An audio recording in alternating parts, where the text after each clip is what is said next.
Mag-beautician na pod ko karon. Ito na naman. Si Yayang Beautician. Unsa man ning color ani? Karon kamao na ko di ara di ayan nag-arabre oh. Yan, kamao nagagwato sa una, nakalimot la ko. O ada o abre na.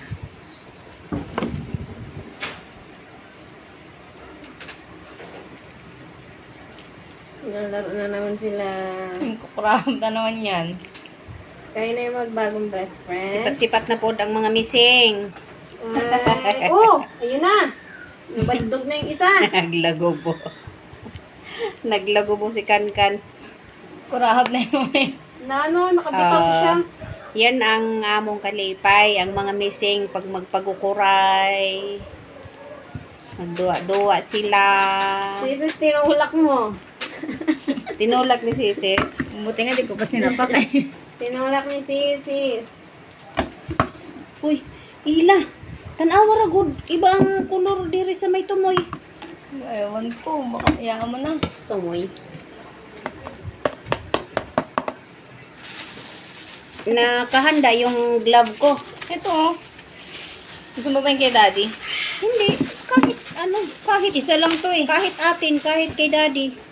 O, kumuha ka ng isa. Maganda. Mas maganda yung kay daddy. Kaya mo pilit sa panit. Kaya nga hindi nababa.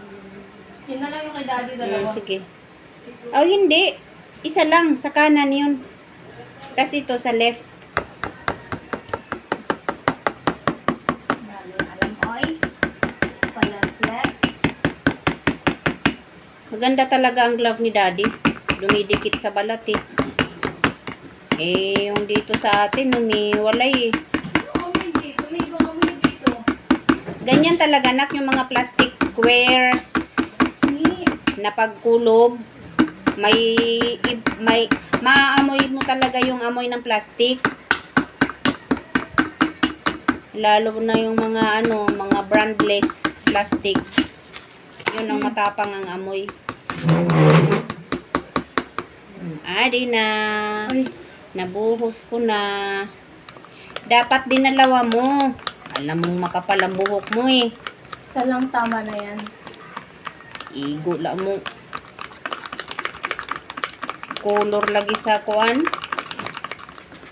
Sa sa ibabaw.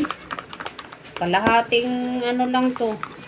Parte ng buhok mo. Pinai siya. Kumukurahab na. Nahiga na si Ponkan. Mag-color na ko. Na ano kasi baldog kasi siya.